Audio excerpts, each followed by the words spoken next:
이 시간 하나님 말씀은 마태복음 21장 12절부터 17절입니다.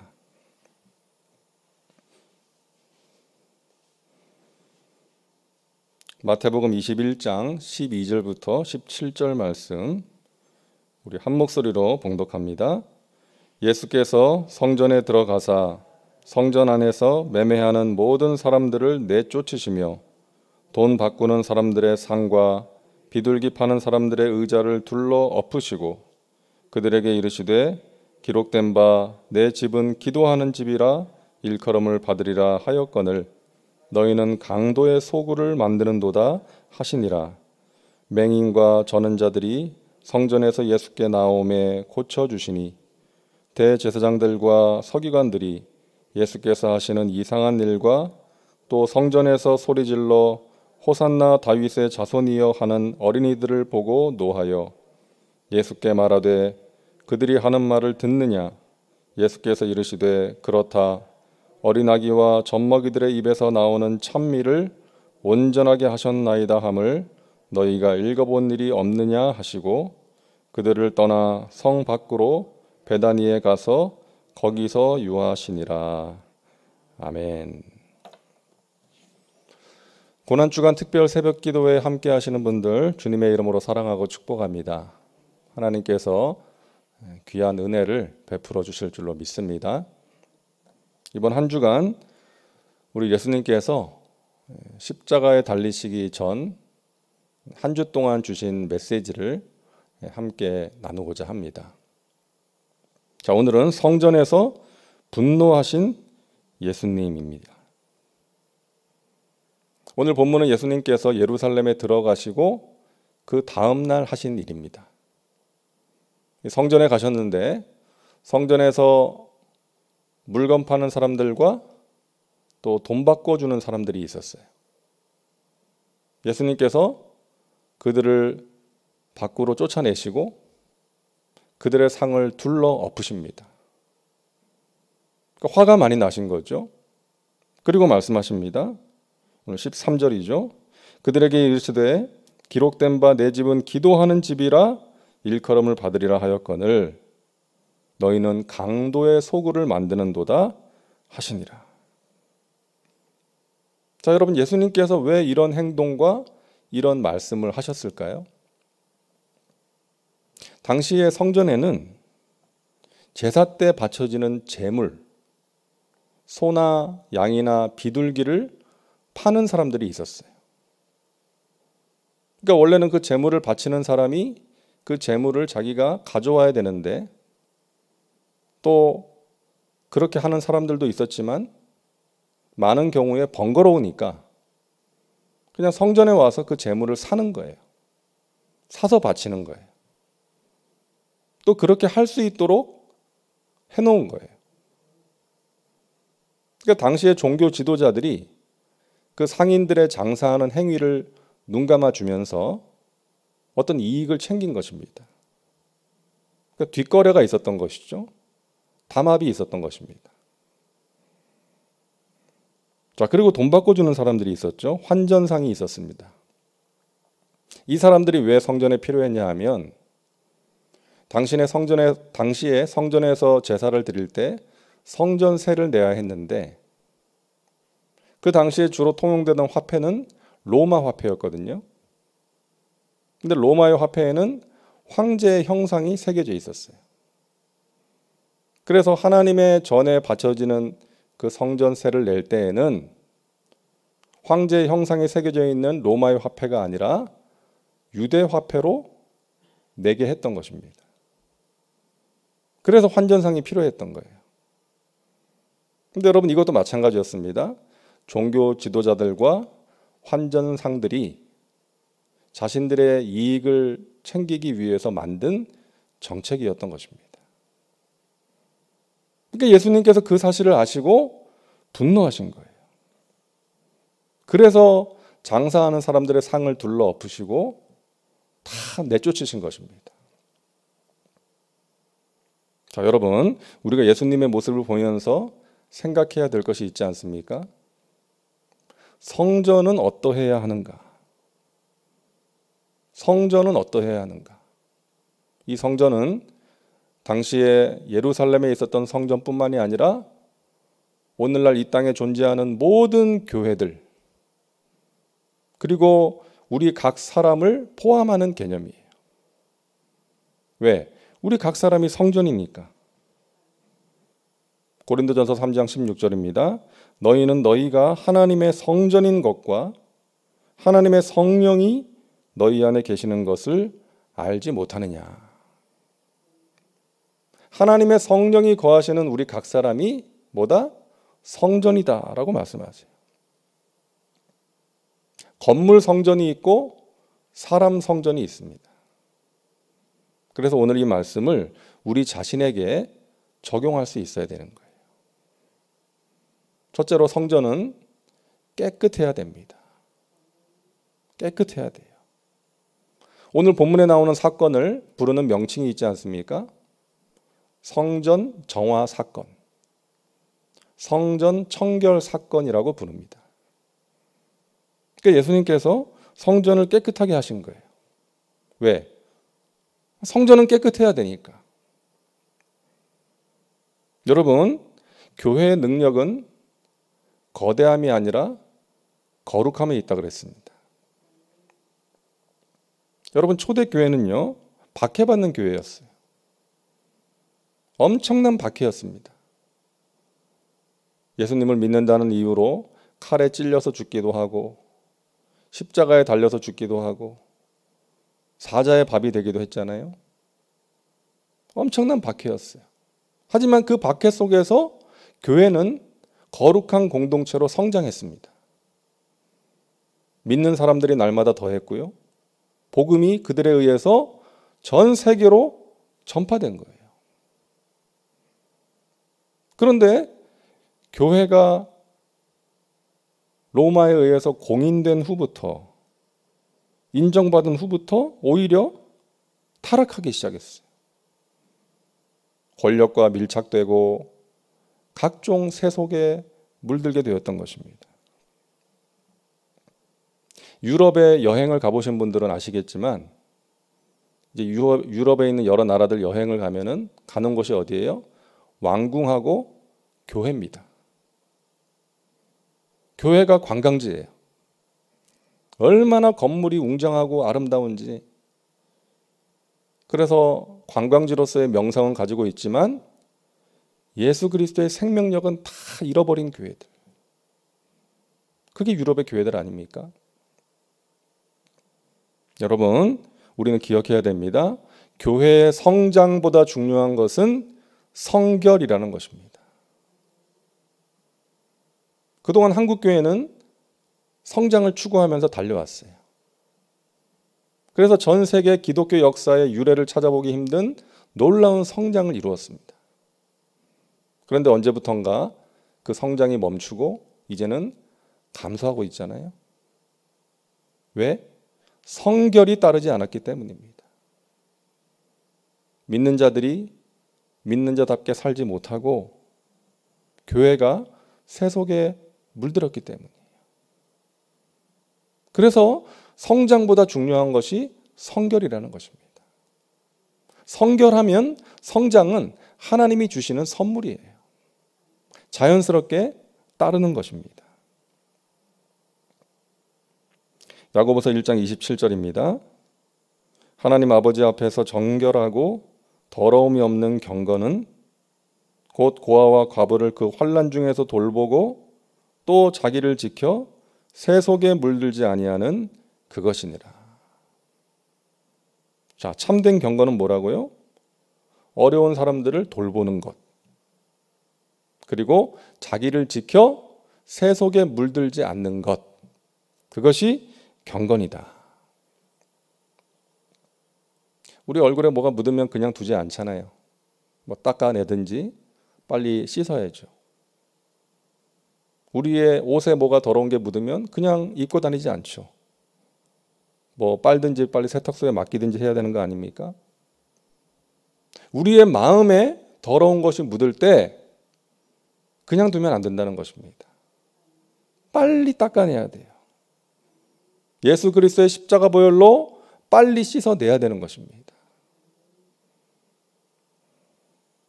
우리가 하나님께 예배를 드리고 기도를 할 때 체험하게 되는 귀한 은혜 가운데 한 가지가 뭐예요? 우리 자신의 모습을 보게 돼요. 나의 허물을 깨닫게 돼요. 여러분, 이게 너무나 귀한 은혜라는 것 믿으시기 바랍니다. 너무나 귀한 은혜예요. 나중에 하나님 앞에 가서 깨달아지면 어떡하겠습니까? 얼마나 당황하겠어요. 하나님 앞에 섰을 때 그게 깨달아지면.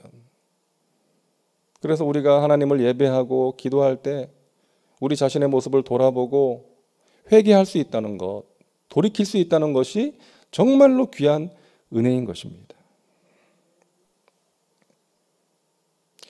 가끔 보면 기도가 잘 안 될 때가 있잖아요. 기도가 막힐 때가 있습니다. 그때 나에게 회개해야 될 것이 있지 않은가 우리는 살펴야 됩니다. 나에게 회개해야 될 것이 있지 않은가. 베드로 사도가 권면합니다. 베드로전서 3장 7절. 남편들아, 이와 같이 지식을 따라 너희 아내와 동거하고 그를 더 연약한 그릇이요 또 생명의 은혜를 함께 이어받을 자로 알아 귀히 여기라. 귀히 여기라. 이는 너희 기도가 막히지 아니하게 하려 함이라. 너희 아내를 연약한 존재로 알고 귀하게 여겨라. 왜? 너희 기도가 막히지 않도록. 그러니까 아내를 귀하게 여기지 않고 함부로 대하면 기도가 막힐 수 있다는 것이죠. 아내뿐만이 아니라 우리가 누군가를 귀하게 여기지 않고 함부로 대하면 하나님과의 관계에 영향을 미칠 수 있다는 거예요. 그래서 여러분, 하나님과의 관계와 함께 중요한 것이 사람들과의 관계예요. 하나님과의 아름다운 관계, 그리고 사람들과의 좋은 관계가 필요하다는 것입니다. 십계명이 우리에게 보여주는 것이잖아요. 1부터 4계명은 하나님과의 관계, 5부터 10계명은 사람들과의 관계입니다. 그러니까 하나님과의 관계가 아름답게 세워져 있는 사람은 사람들과의 관계도 아름답다는 거예요. 여러분, 우리가 믿는 기독교는 관계의 종교입니다. 관계의 종교. 하나님과의 관계. 마음을 다하고 뜻을 다하고 목숨을 다하고 힘을 다하여 주 너희 하나님을 사랑하라. 하나님과의 관계가 익숙함이 아니라 친밀함이 되어야 됩니다. 이전보다 더 하나님을 사랑해야 됩니다. 이 세상이나 세상의 것들이 아니라 하나님을 사랑하고 하나님을 가까이 하고 의지해야 됩니다. 그리고 이웃들과의 관계예요. 내 이웃을 내 몸처럼 사랑하라. 용서하라. 피차 섬기라. 이게 다 뭐예요? 관계예요. 관계. 그러니까 신앙생활을 잘하는 사람, 믿음이 좋은 사람은 어떤 사람인가? 이 관계가 좋은 사람인 것입니다. 일에 파묻혀 사느라 중요한 것을 놓치면 안 됩니다. 중요한 것은 관계입니다. 그래서 우리는 앞만 보고 달려가서는 안 되고요. 위를 보고 옆을 보면서 살아가야 되는 거예요. 사랑하는 여러분, 깨끗한 성전 되시기를 주님의 이름으로 축원합니다.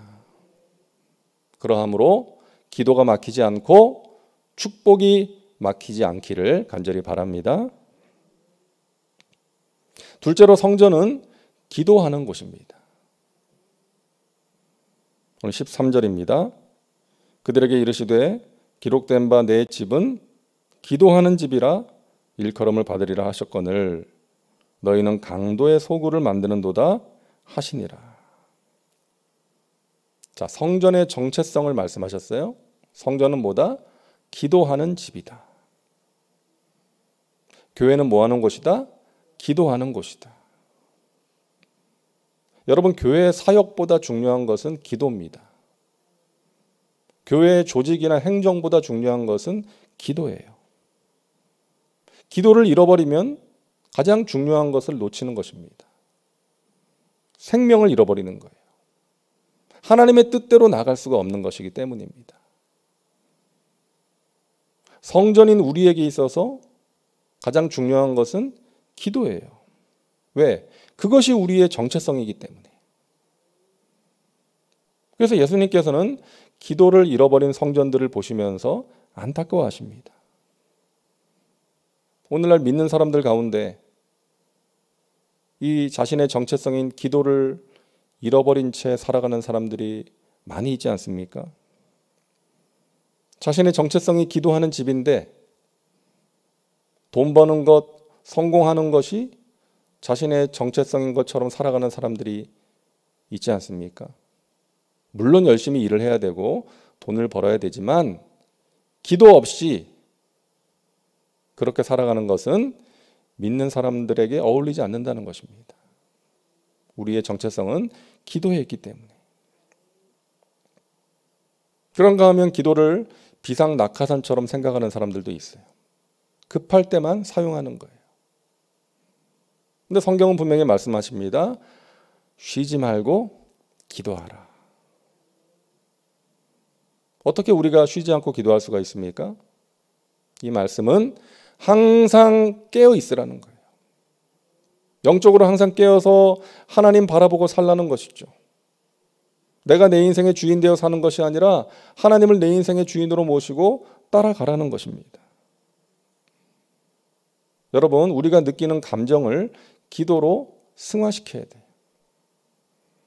우리 예수님께서 겟세마네에 가셨을 때 뭐라고 말씀하십니까? 마가복음 14장 34절 말씀하시되 내 마음이 심히 고민하여 죽게 되었으니 너희는 여기 머물러 깨어 있으라 하시고, 예수님의 마음이 심히 고민이 돼가지고 죽게 되었다. 그러니까 예수님께서 죽을 만큼 고민하셨고요, 고통을 느끼셨다는 거예요. 그런데 그 감정을 그대로 방치하지 않으시고 기도하셨다는 것입니다. 여러분, 우리가 느끼는 감정은 죄가 아니에요. 두려움, 염려, 또 누군가를 향한 미움과 분노가 생길 수 있어요. 그거 자체는 잘못된 게 아니죠. 그런데 그것을 그냥 방치하지 말라는 것입니다. 그 감정을 기도로 승화시키라는 거예요. 주님의 음성이라는 책에 나오는 글을 읽어드립니다. 기도하라, 길이 열릴 것이다. 하나님께서 돌보시며 계획을 펼치시리니 그저 사랑하고 기다려라.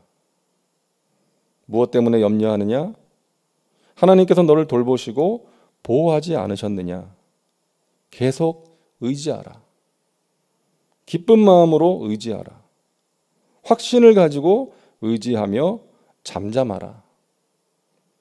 내 능력 안에서 잠잠하라. 기도하는 이 시간, 말씀을 묵상하는 이 시간, 훈련하고 연단하는 이 시간을 절대로 게을리하지 말아라. 이것은 너의 일이기도 하지만 너를 사용하기 위한 나의 일이기도 하니라. 나의 도구는 깨끗해야 하고 예리하게 날이 서야 할지니 오직 그때에 사용할 수 있느니라. 어떤 희생을 치르더라도 너 자신을 훈련하여 최선의 상태로 만들어라. 이렇게 할 때 너의 모든 찰나의 생각들조차도 응답받을 것이며 너의 모든 소망이 채워질 것이며 너의 모든 행동이 쓰임받을 것이다. 모든 해로운 생각들을 거부하라. 여러분, 우리가 기도를 통해서 우리 자신을 깨끗하게 지킬 수 있고 우리에게 찾아오는 해로운 생각들을 물리칠 수 있는 줄로 믿습니다. 그래서 우리는 날마다 깨어서 하나님 바라보고 기도해야 되겠습니다. 저와 여러분은 성전입니다. 거룩한 성전입니다. 그 성전의 정체성은 기도하는 집이에요. 새벽을 깨우며 기도하는 여러분은 성령의 사람인 줄로 믿습니다. 하나님께서 여러분의 기도를 기뻐하세요. 여러분의 기도를 통해서 하나님의 선하신 뜻을 이루고 계심을 믿으시기를 바랍니다. 하나님의 나라는, 하나님의 교회는 기도로 세워집니다. 그리고 하나님의 영이 거하시는 성전인 우리 각 사람의 인생도 기도로 세워집니다. 우리의 기도가 우리 자신을 건강하게 만들고, 우리의 기도가 우리 가족들의 삶을 은혜 가운데로 인도하고, 우리의 기도가 몸된 교회를 건강하게 세우고, 우리의 기도를 통해서 하나님의 나라가 든든하게 세워지고, 하나님을 알지 못하는 천하보다 귀한 영혼이 주님께 돌아오는 은혜의 역사가 임하게 될 줄로 믿습니다. 여러분은 성전입니다. 오늘 예수님께서 주신 메시지 꼭 기억하시고, 여러분 자신을 깨끗하게 지키시고, 그러기 위해서 날마다 깨어서 기도하시기를 주님의 이름으로 축원합니다. 기도합니다. 하나님 감사합니다. 우리를 위해 이 땅에 독생자를 보내주시고, 예수님께서 희생 제물이 되셔서 십자가에서 피 흘려 돌아가심으로 우리에게 영원한 속죄의 길을 열어주신 것 감사합니다. 하나님, 오늘 예수님께서 주신 메시지를 우리의 마음판에 새기게 도와 주옵소서. 우리가 성전인 줄로 믿습니다. 성령께서 거하시는 성전이므로 우리 자신을 깨끗하게 지키며 살아가게 하시고, 날마다 깨어서 기도함으로 하나님의 뜻을 분별하고 하나님의 뜻대로 순종하며 우리 자신이 주님의 기쁨이 되는 복된 삶을 살아갈 수 있도록 인도하여 주시옵소서. 우리 마음의 간절한 소원 주님 낱낱이 아십니다. 주님의 때에 주님의 방법으로 응답하여 주옵소서. 우리의 병든 몸을 치료하여 주옵시고 상한 마음을 새롭게 하여 주옵소서. 우리 가정의 문제, 직장과 사업의 문제, 모든 것들 주님께 맡깁니다. 주님, 합력하여 선을 이루어 주시옵소서. 우리 자녀들의 앞길을 형통케 하여 주옵시고 하나님의 능력의 손에 붙들림 바 되어서 귀하게 쓰임받는 우리 자녀들 되게 하여 주옵소서. 진학의 문을 열어주시고 취업의 문을 열어주시고 결혼의 문도 열어 주옵소서. 주님께서 사랑하시는 우리 교회 더욱더 건강한 교회로 세워 주옵시고 주님의 마음에 기쁨을 드리는 교회 되게 하여 주시옵소서. 성령의 능력을 경험하게 하시고 사명을 기쁨으로 감당하게 하시고 사랑으로 행복하게 하시고 다음 세대를 세울 수 있도록 주님 역사하여 주옵소서. 이 새벽에 저희들 드리는 기도가 하나님의 마음에 맞는 기도가 되게 하시고 하늘 문을 여는 기도가 되게 하여 주옵소서. 정성으로 예물 드리는 손길들 위에 하늘의 신령한 복으로 이 땅에 기름진 것들로 넘치도록 채워주시고 저들의 간구에 하나님의 선하신 뜻 가운데 응답하여 주시옵소서. 오늘 하루도 주님 안에서 승리하는 복된 하루가 될 줄로 믿습니다. 예수님의 이름으로 기도하옵나이다. 아멘.